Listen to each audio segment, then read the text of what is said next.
down the week's news in geopolitics and Aotearoa's political economy, with a whole bunch of experts, academics and politicians, all to understand our worlds better and have some fun.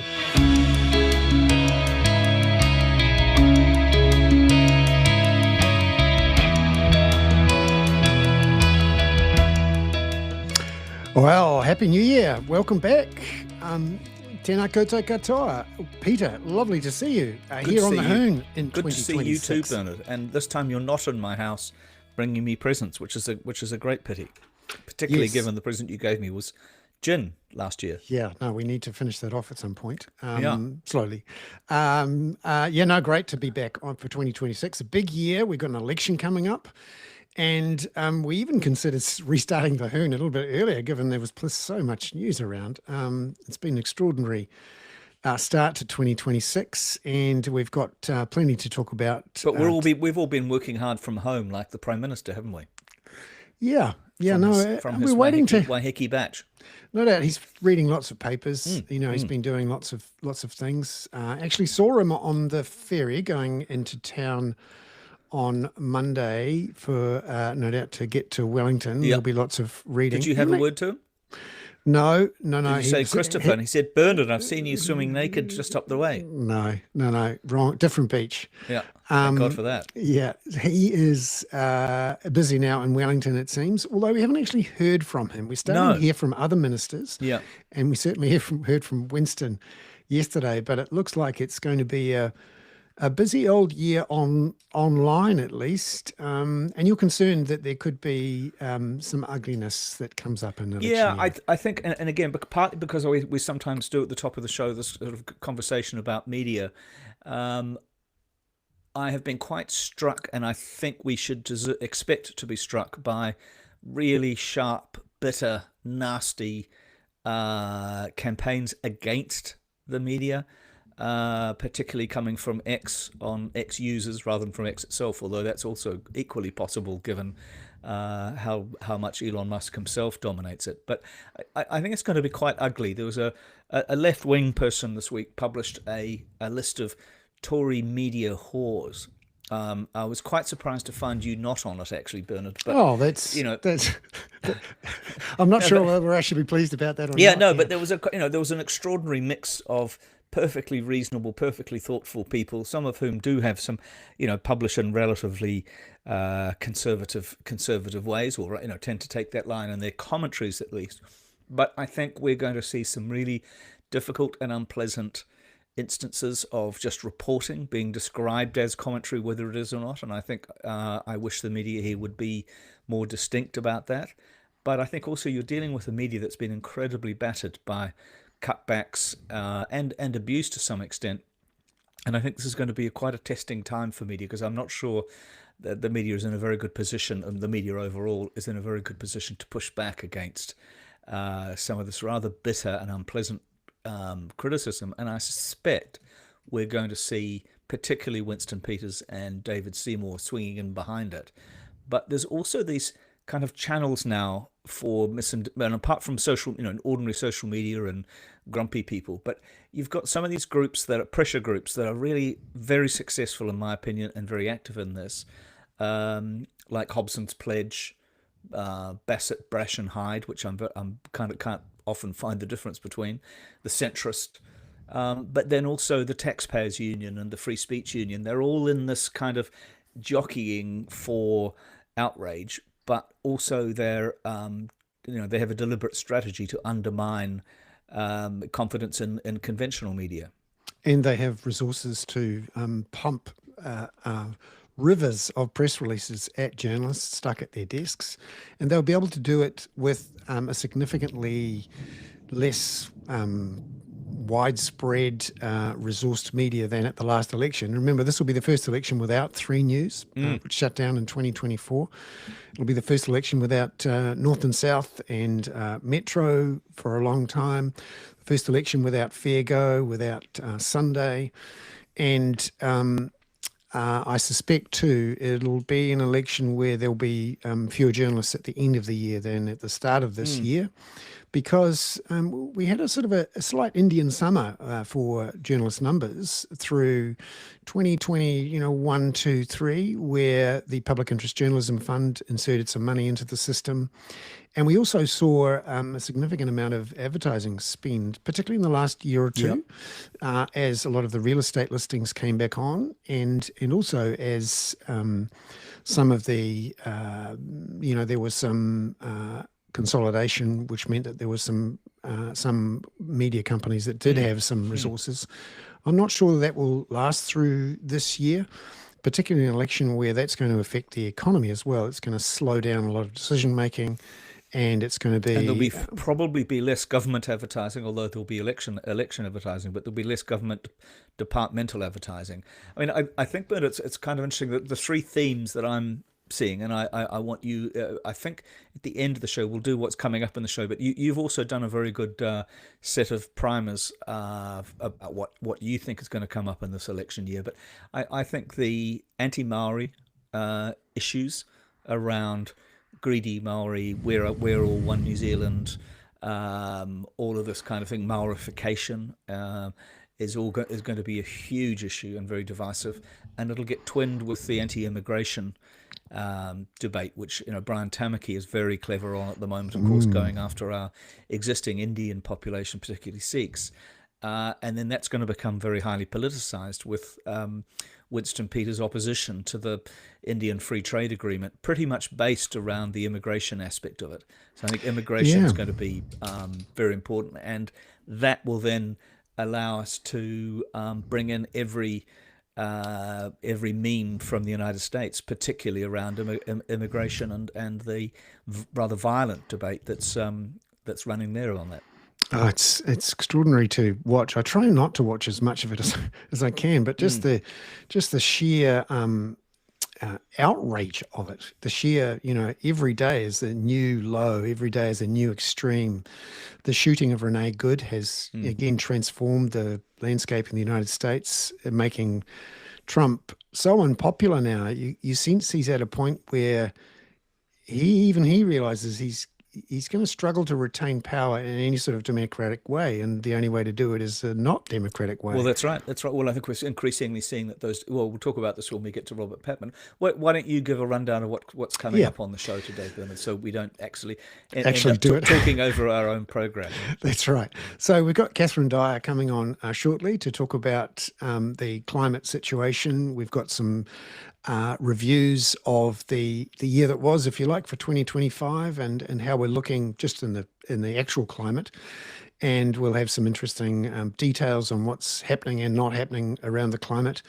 Then at 5:20, we'll have Robert Patman on for the first session of the year, joining us from Central Otago to talk, Peter, about some of the dramas coming at us from Venezuela, Iran, and the rest of the world. Greenland.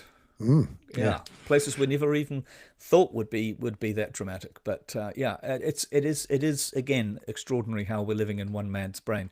And then I think the second half, or the sort of last third of the show, Bernard, we're going to rely on you to give us an international and domestic economic and political roundup with essentially kicking off the story about Jerome Powell, the head of the Federal Reserve, lashing back. I mean, responding as people said. He seems to be the only person in Washington with any testicles. Yes, lashing back at the Trump administration for launching a criminal investigation of him over the cost of the Federal Reserve's restorations of their buildings in Washington. I mean, it's a rather extraordinary thing, and I'm really looking forward to you doing quite a long soliloquy on it, and then taking us to why it matters to New Zealand as well. Yes, as we've seen in the last couple of days, New Zealand on the front page of the FT with a debate about our own Reserve Bank independence. We'll talk about that. Let's welcome in now to the show Catherine Dyer, who is our regular guest expert on climate matters, who is joining us from Wellington. Catherine, lovely to see you. Yeah, you too. Fantastic. I hope it's life has treated you well over the summer break, and that there was a summer in Wellington, and that it's all good there. Yeah, no, I was able to get away for a bit over the holidays, which was nice. But I'm back in Wellington now, and it's raining again. But then so it is just about everywhere, isn't it? Across. Yes, we just had you're bringing us the weather report as well as the climate report. That makes an enormous amount of sense, Catherine. And often they're quite connected these days, and we have to make sure that's pointed out because as over the summer period, climate and weather, in particular weather, becomes the national obsession. We have whole news bulletins looking 3 days ahead at whether or not it'll be a good day for a barbecue on Christmas Day, and we saw some extreme weather over the summer, and also some detail in reports about 2025 now that it's finished. What did we hear about 2025 from a climate and weather point of view, both in New Zealand and the rest of the world, Catherine? I mean, one of the bits of big news for the whole world over 2025 was the ocean heat content report, which came out saying that, it's broken records again. We added, just in that 1 year between 2024 and 2025, we added 23 zettajoules of energy into the oceans. And a zettajoule is apparently... How much is one zettajoule of the 23, Catherine? So a zettajoule is 1 billion trillion joules, which is a hell of a lot, and actually difficult to envision that many zeros on a number. But one way of looking at it is in equivalence to Hiroshima bombs, so the energy from Hiroshima bombs. And there were the equivalent of 370 million Hiroshima bombs of energy added to oceans just in the past year. That's the equivalent of 11 Hiroshima bombs per second, every second of 2025. Well, that's an easy metaphor to get your head around. Just think. But it's also a scary metaphor, like that amount of additional energy into the system that has impacts, right? That has some significant impacts. One of them is obviously sea level rise. So just from thermal expansion of the water, you're getting additional sea level rise. But it's also the amount of extra moisture in the atmosphere from the heat and the amount of extra energy behind weather events, behind extreme weather events. And it's accelerating far. I mean, I think the point that you make so well, but I'd like you to repeat again or make again, and this is that it's running at a far greater rate than the atmosphere itself. Yeah, it's picked up a lot over the last 20 years. Ocean heat content can be a perhaps even a better or more robust way of looking at climate change over time, because it's less affected by short-term variations and things like ENSO or the El Nino oscillations. So, and it does tend to go kind of directly straight up. I think the other number that they were looking at was sea surface temperatures, which is much more the top layer of the sea surface, and we know that it heated up more over land than it did over oceans in that respect. So where our total surface temperatures increased about 1.44 degrees Celsius in 2025, since the post-industrial era, that was 2 degrees increase over land. So where it actually affects us, it's a lot higher. And of course, even that kind of varies from one place to another and from one landmass to another. So some people see it a lot more than others. Over New Zealand, we saw 0.77 degrees increase over pre-industrial area. So we don't see it as much as some people do. And it's fair to say, isn't it, Catherine, that both, not to get you to merge two different reports, but I was reading the NIWA climate summary as well, and it's all accelerating, isn't it? I mean, I think all of the last 10 years of New Zealand's climate records are at the highest end. So it's all accelerating, and the 3 of the records are the last 3 years, correct? Yeah, it's definitely accelerating, and in particularly over the last 3 years, 2023, 2024, and 2025, we've seen much higher temperatures, and they're attributing that to a bunch of things. One, obviously, the most important one is anthropogenic emissions of greenhouse gases. But also because of the reduction in sulfur dioxide aerosols from shipping and from China, that has made a big difference. We also, in those 3-year period, had a particularly, well, not a quite strong El Nino, and that increases the temperature a bit. And we also had a solar maximum. So the solar has an 11-year cycle, and we had a maximum from that. So those things combined to give us particularly high temperatures over the last 3 years. But it's really, there's still a bit of debate over how much that's going to continue, going forward. They're quite clear about what they think 2026 temperatures will look like, but yeah, in the long run, there's still quite a bit of debate about climate sensitivity overall, and which of those are going to, things like the aerosols, how much that's going to continue to have an impact. One thing we do know, though, is that, sorry. I was just thinking, but the heating of the ocean actually contributes to some of these tipping point mechanisms, which are slightly concerning too. Could you talk about those and how the relationship with the ocean temperature? Yeah, so like I said, the ocean heat content as a measure is quite robust and quite strong upward trajectory over time, and it really matches with a measure known as EEI, which is the Earth Energy Imbalance, and that's really just a measure of how much energy is coming into the atmosphere versus how much is going out. So those two are quite highly aligned, and so that makes them a bit more predictable. We know that we are approaching tipping points, and we may already have passed some tipping points when it comes to things like ice sheets melting. We're likely to see a lot of those tipping points more clearly in the rear vision mirror than we can, see them as we approach them. But we know that 1.5 degrees of temperature increase is a pretty important one for tipping points. So some of the things we're starting to see, there's concern about the Amazon.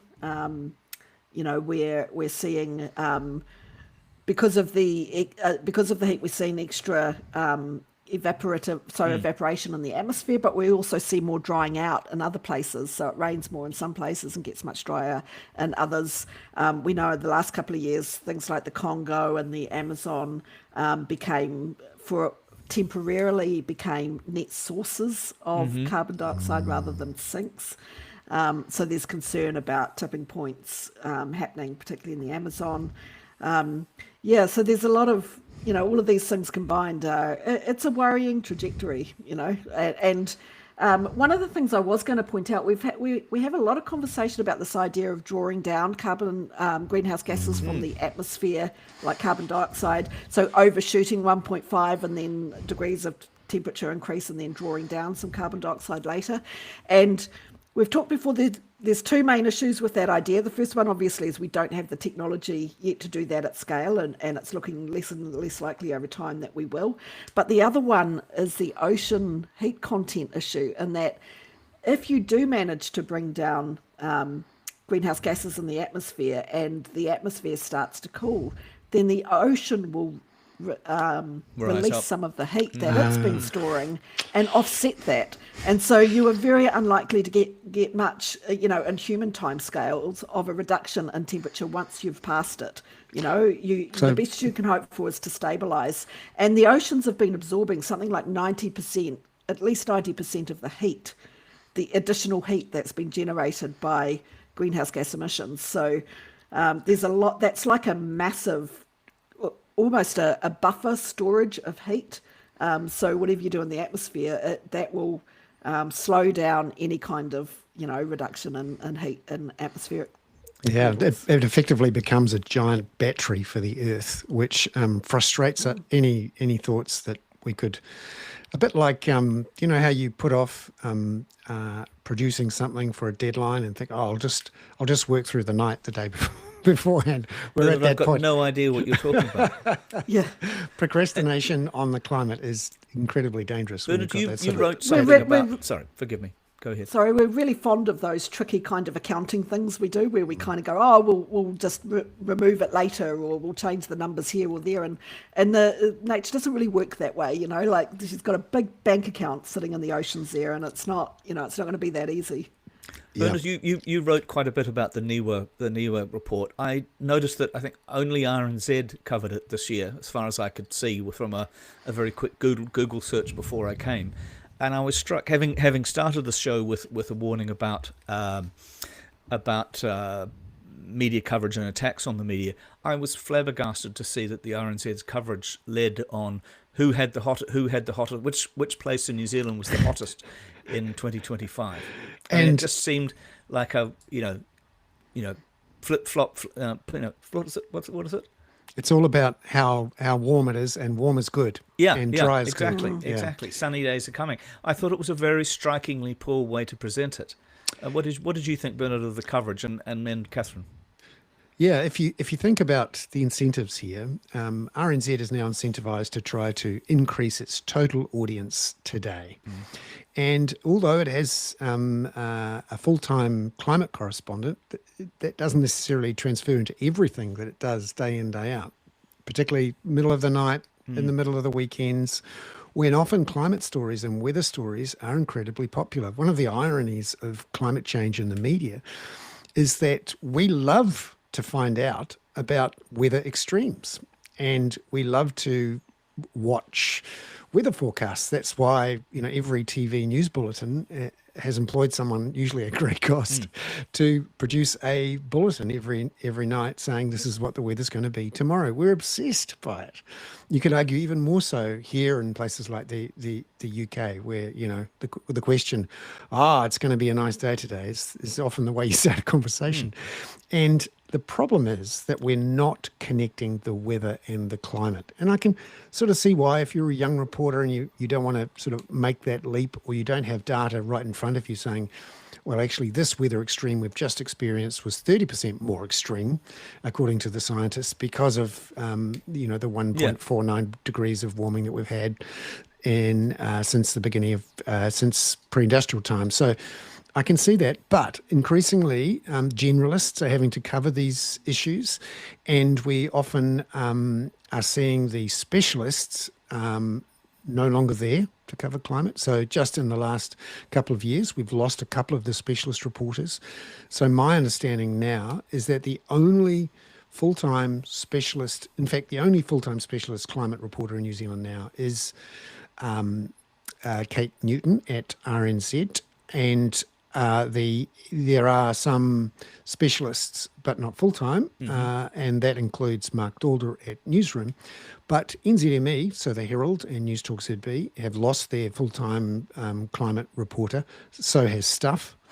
And of course, TV3, which used to have an excellent climate reporter, has shut down in 2024. So we no longer have those experts able to go in there and effectively educate the rest of the newsroom, and that's part of the problem. But I think that news approach of turning it into put on your suntan lotion. It's Hokitika was the hottest is a bit ridiculous. Catherine, maybe you could address this too as we come to a close on the cut, because I was really struck by the simplicity and caution, but the simplicity of the message from NIWA. 4 of New Zealand's 5 warmest years on record have occurred since 2021. The ongoing warming trend observed both locally and globally is consistent with human-caused climate change. This is largely driven by human greenhouse gas emissions. Sort of brilliant statements of the obvious, but it's all there if you choose to see it, right? Yeah, I mean, and I would say in terms of the media that we really rely on the media to join the dots between these things and to synthesize this information and to make it make sense for us. And if that's not happening, then that just leaves people a bit unmoored from reality a little bit, because we're just dealing with very individual factoids and pieces of information with nobody joining the dots between them and letting us know what the bigger picture is. That's absolutely critical. It's not going to be helpful for anybody if this jumps off our agenda and we just stop thinking about it, and then we stop voting for politicians who will actually address the issue and try to do something about it, or try to figure out ways to help to help New Zealanders adapt and to know what to expect in the future. And it's just so critical, There's the situation, I think, is probably a lot more critical than a lot of people realise. I see people all the time who are anxious and worried about it, but they're not really responding to it in anything like a manner that's appropriate to the scale of the problem. And that's just because they've been left a bit unmoored by all of this focus on short-term things. Yeah, and we're lucky to have you and Bernard focusing on it. Joining the dots between climate change and the cost of living crisis, that's really important, like that cost of living crisis is going to continue to get worse in the future if you don't get to grips with its core causes and what underlies it, and climate change plays a role in that. So it's the inflation costs, and increase in insurance, increase in electricity prices, increases in petrol prices for your car. All of these things are related to climate change. And if we're not drawing the links, then we're never going to get the policies that actually start to think about how do we really address this. So, there's always these in polls. They're always kind of going, how important is the cost of living crisis to you versus climate change, without ever saying that these are two sides of the same coin.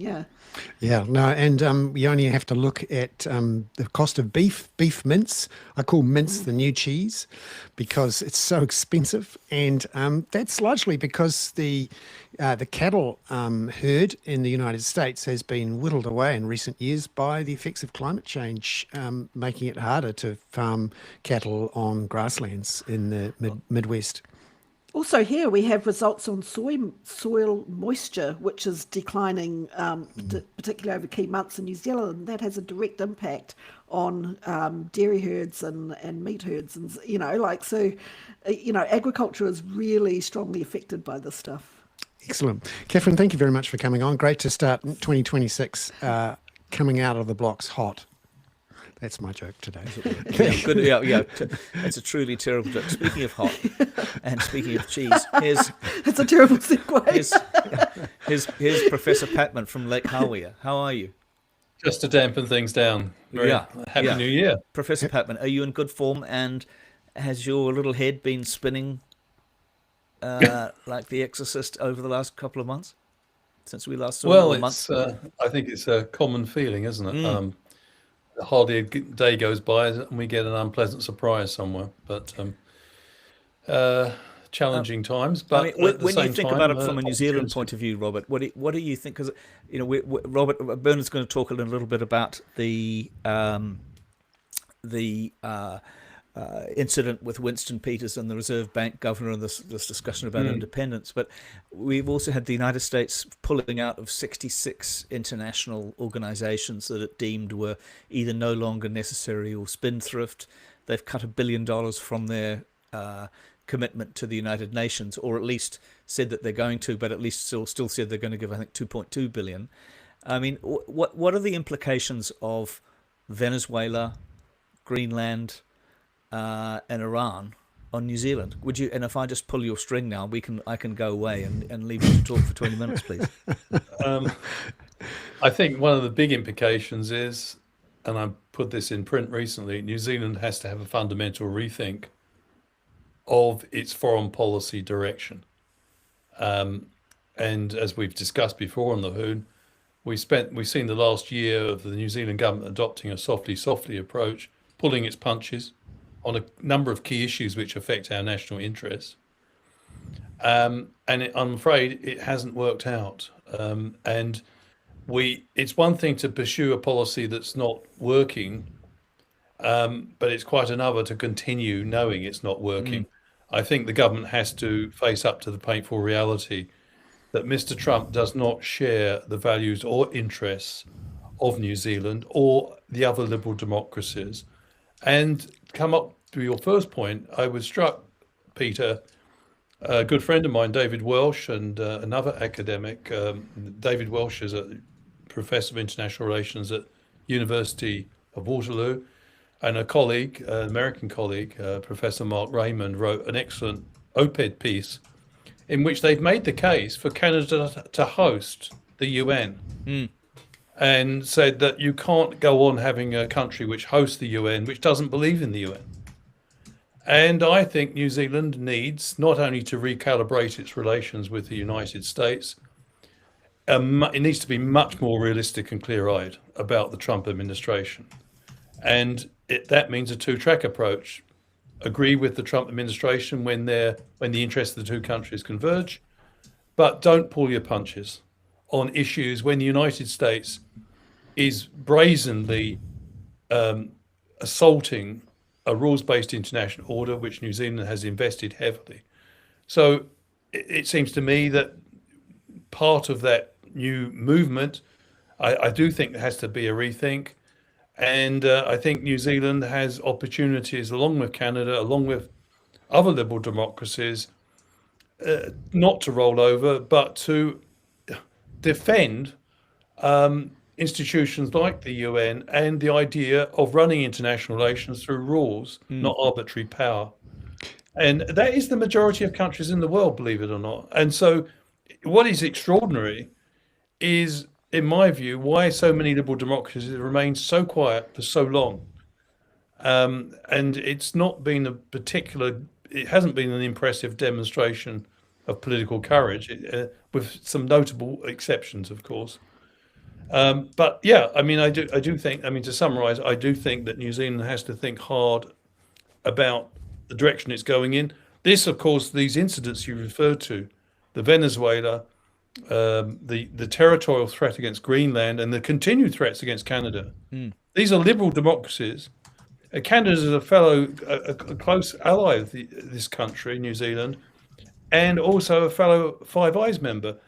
Can we? I mean, the whole rationale for Five Eyes is now being called into question because the leading member doesn't actually believe in the underlying ideals which led to the setting up of Five Eyes. The idea was that liberal democracies, which basically believe in a rules-based international order, had to share intelligence to make themselves more robust against what was in the Cold War a totalitarian adversary in the shape of the Soviet Union.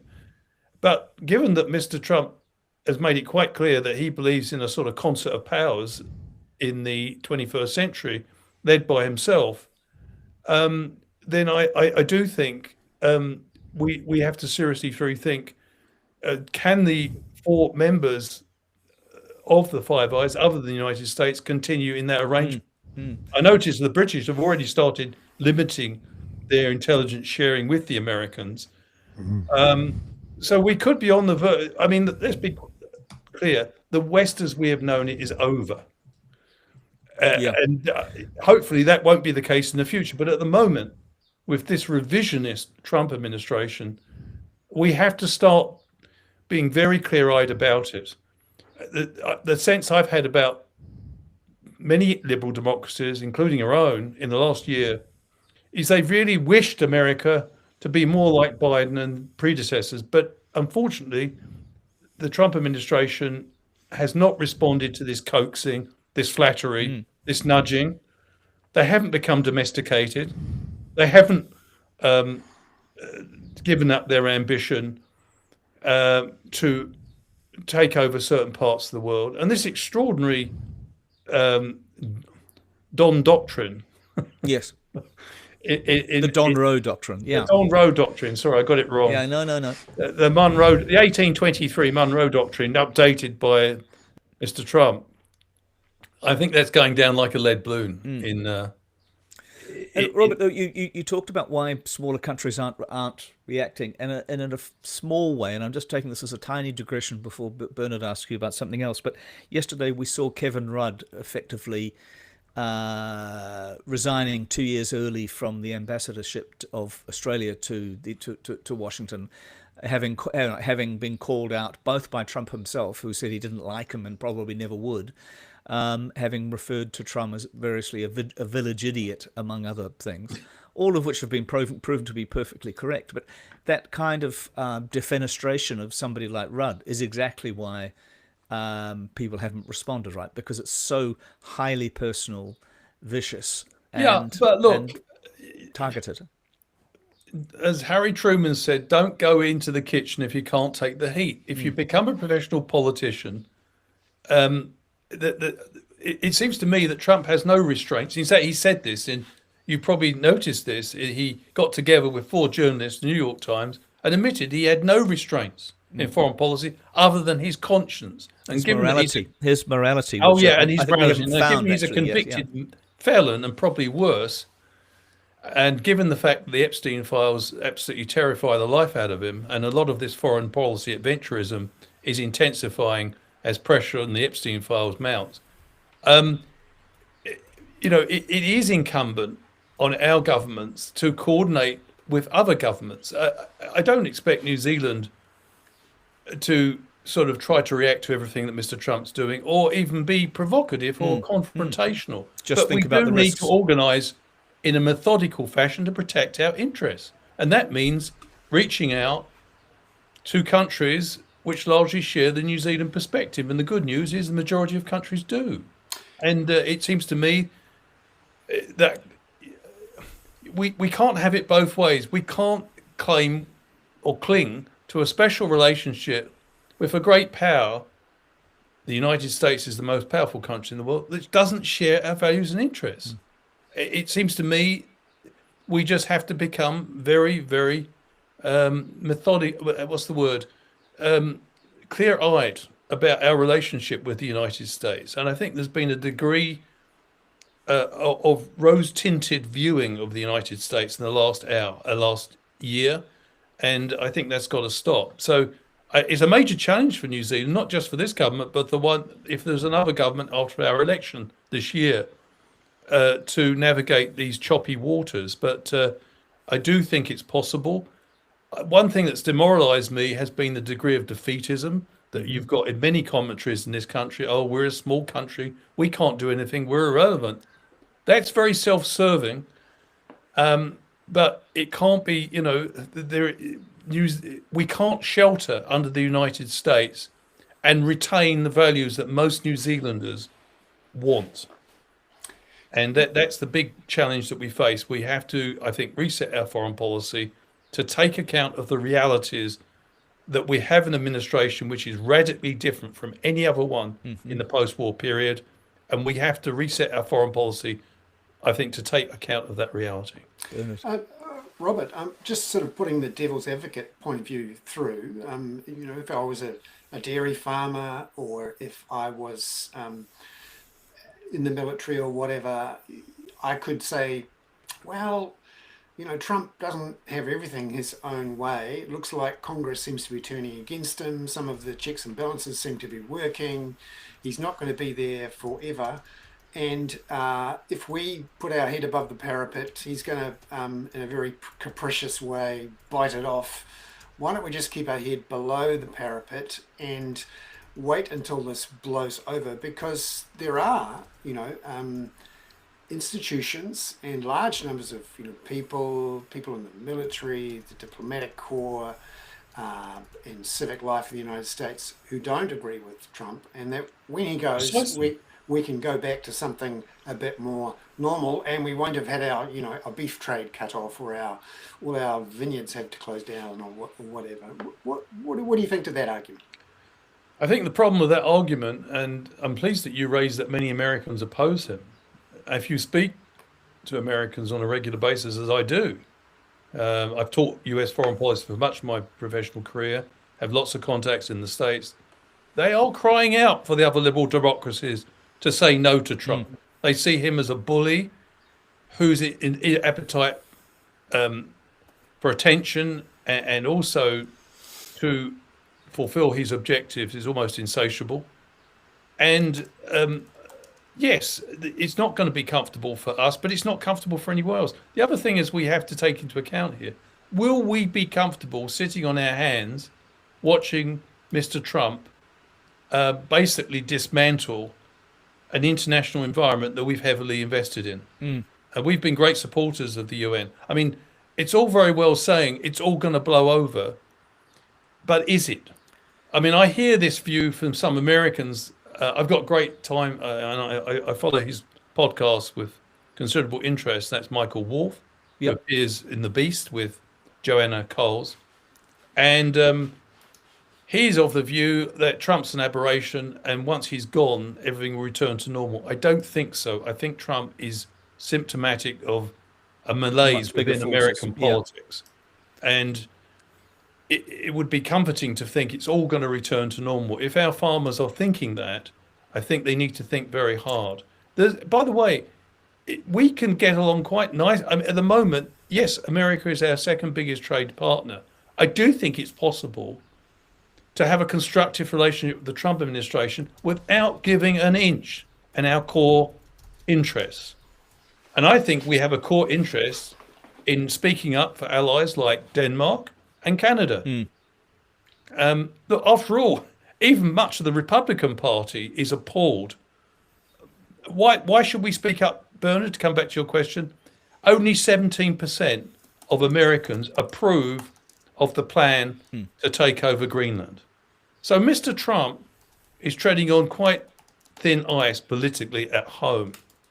That's another reason. So ultimately, to use Christopher Luxon's phrase, this country, I believe, in the view of most of its citizens, has to stand up for its values. Okay. Robert, what about the possibility, and I don't mean to be devil's advocate again, because Bernard was just having a very gentle go at it. What if he's right? What if he is, in fact, an incredible breath of fresh air who sends the US military in and solves the Maduro problem in... He hasn't solved it. What was 2 minutes from the time they landed to the time they took him back. Bold move to deal with Greenland, potentially bold move to deal with Iran. I mean, world leaders as big as the former Prime Minister Boris Johnson are hailing Trump as, bold and innovative and brave. But even if we take that kind of joking aside, maybe what if he is right, and that this is in fact now very much a kind of not a unipolar world, but a multipolar world, but it only has 3 poles really But it has a very limited capacity. Let's be quite clear about Venezuela. Venezuela could still blow up for the Trump administration. Quite a few people in Washington believe it was a major strategic miscalculation. Let's be quite clear. What the Trump administration has done, broken both US federal law and international law in removing one leader and his wife, who was, no one has any great concerns about that because he was a very unpleasant leader. But there's lots of criminals and unpleasant leaders around the world. The reason that could turn to custard is because the authoritarian regime, which is still in place in Venezuela, may find that it can't allow itself to be run by the United States, as Mr. Trump has proclaimed. Then what happens? Well, Washington then has to get further involved to make sure that the agreements they thought they had with Mr. What's his name? Maduro's successor are implemented. In other words, America has to get more and more involved in order to see through the deal it thought it had. That means escalation. That means being ensnared, possibly in a guerrilla war. So let's be quite, you only have to think of Iraq, where the Bush administration declared victory within 2 months, only to preside over the greatest strategic disaster in America's political history. So I'm not convinced this is anything, when we say, is Trump right? The other thing is, it's very much a backward-looking vision. The idea that the world of the 21st century, where many problems can't be fixed by superpowers, can be run on the lines of a 19th century model, a sort of concert of Europe. It's a completely different world. But Robert, if you've got, like I say, you've got provocateurs like Boris Johnson, a few others saying actually he's an innovator, he's bold, he's anybody can be innovative. They don't do the work with objective realities. Are there people in your profession, Niall Ferguson, I wonder, for example, people like that who are urging us to reconsider the rules-based system that you've spent so much time lecturing about and an expert in? Is there a view? Is there an emerging view that he might actually be right? So if he is right, everyone else was wrong about the lessons of the Second World War. that you don't appease bullies, and you do not allow borders to be changed by force. Appeasement had a terrible price. It culminated in the Second World War. So are we saying to the new wannabe great power leader, Mr. Trump, you're completely right? I don't see any area where he's completely right.